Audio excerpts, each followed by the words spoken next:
Muito bem, povo de Deus, muito bem, povo da fé. Sou o pastor Jonatas Olivato, da Igreja da Providência Celestial, e como combinado com vocês, nós estaremos falando a segunda parte do livro do Apocalipse, tá certo? Vou dar um nuance do que nós estávamos lendo, né?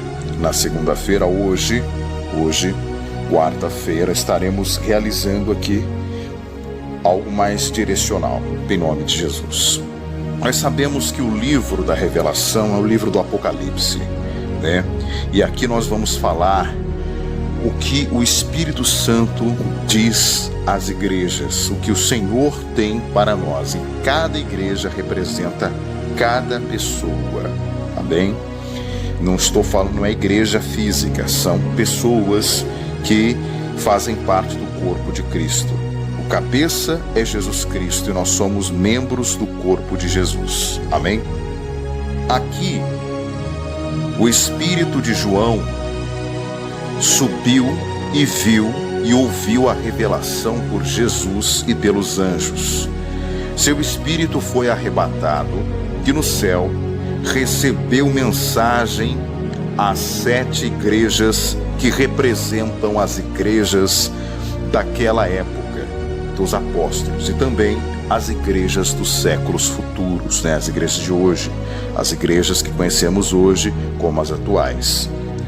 João viu Jesus no meio dos castiçais de ouro, ou seja, no meio das 7 igrejas, e estava com um cinto de ouro, cabelos brancos, olhos de fogo, pés reluzentes como latão, voz como de muitas águas, espada na boca e rosto igual ao sol do meio-dia. E tinha 7 estrelas à sua destra, à sua mão direita. No capítulo 2, diz assim, do Apocalipse, as 4 primeiras cartas.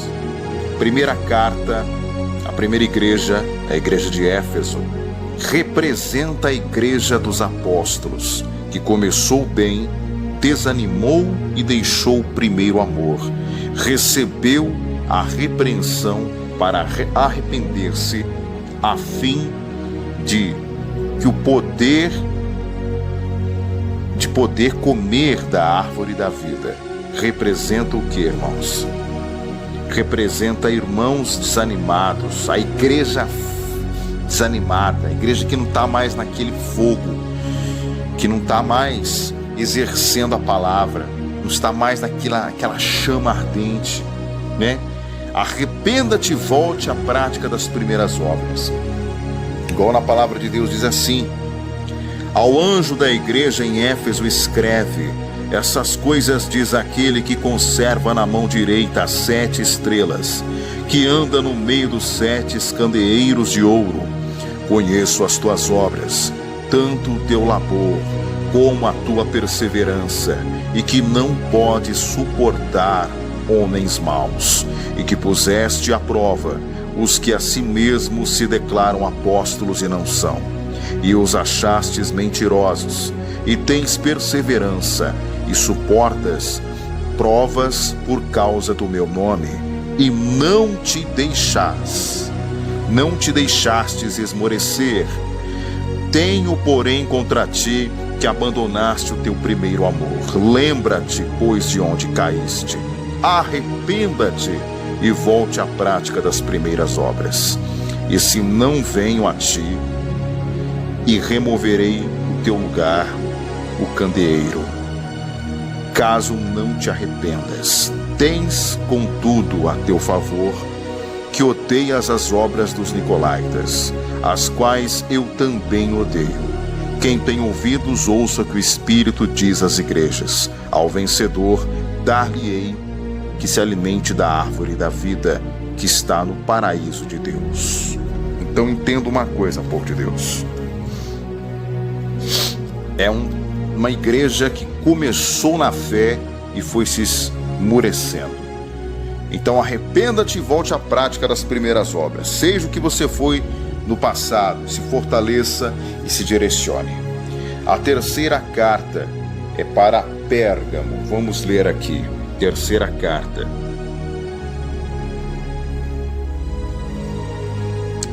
Esmirna, perdão. É a segunda carta para Esmirna, né? Ao anjo da igreja de Esmirna escreve: essas coisas diz o primeiro e último, que esteve morto e tornou a viver. Conheço a tua tribulação, a tua pobreza, mas tu és rico, e a blasfêmia dos que a si mesmo se declaram judeus e não são, sendo antes sinagogas de Satanás. Não temas as coisas que tens de sofrer, eis que o diabo está para lançar em prisão alguns dentre vós, para serdes postos à prova, e tereis tribulação de 10 dias. Sê fiel até a morte, dar-lhe-ei a coroa da vida. Quem tem ouvidos, ouça o que o Espírito diz às igrejas. O vencedor de nenhum modo sofrerá o dano da segunda morte. Então, aqui na igreja de Esmirna, né, a segunda igreja, não foi repreendida e sim louvada. Era perseguida, né, sofredora, foi consolada, né, a ser fiel até a morte para poder ganhar a coroa da vida. Representa uma igreja pobre financeiramente, materialmente, mas rica espiritualmente em nosso meio. Então há muitas pessoas que estão nessa posição. São pessoas pobres financeiramente, mas ricas por dentro, espiritualmente. É o que nós devemos ser, ricos espiritualmente, tá certo? Pastor, não vou ser rico, não vou ter dinheiro. Prosperidade é dom de Deus, só que prosperidade não é só dinheiro. Há muitas igrejas que só pregam falando que prosperidade é só dinheiro. Não, prosperidade são totalidade de bênçãos. Se você tem bens financeiros, você tem prosperidade financeira, você não é próspero. Próspero é quando você tem o Espírito Santo, você tem a palavra de Deus, você tem a sua família restaurada, você tem saúde, você tem vida, aí você tem prosperidade, que prosperidade é totalidade de bênçãos, tá? Terceira carta para Pérgamo, olha só, a igreja de Pérgamo, ao anjo da igreja em Pérgamo escreve: essas coisas diz aquele que tem a espada afiada de 2 gumes, que é Jesus. Conheço o lugar em que habita, onde está o trono de Satanás, e que conservas o meu nome, e não negaste a minha fé, ainda nos dias de Antipas, minha testemunha, meu fiel, o qual foi morto entre vós, onde Satanás habita. Tenho, todavia, contra ti algumas coisas, pois, que tens aí os que sustentam a doutrina de Balaão, o qual ensina a Balaque e armar ciladas diante dos filhos de Israel, para comerem coisas sacrificadas a ídolos e a praticarem a prostituição. Outros sim também, tu tens os que de mesma forma sustentam a doutrina de Nicolaítas.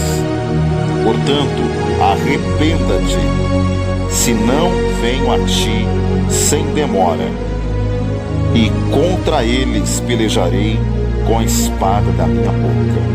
Quem tem ouvidos, ouça o que o Espírito diz às igrejas. Ao vencedor, dar-lhe-ei do maná escondido, bem como lhe darei uma pedrinha branca, e sobre essa pedrinha escrito um nome novo, o qual ninguém o sabe,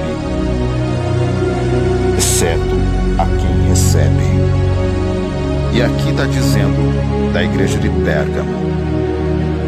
O que é a igreja de Pérgamo?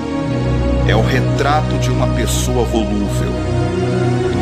Em um determinado momento segue a idolatria e a prostituição, deve arrepender para poder comer do maná do céu e ganhar a pedra branca com um novo nome que representa hoje. As pessoas que seguem a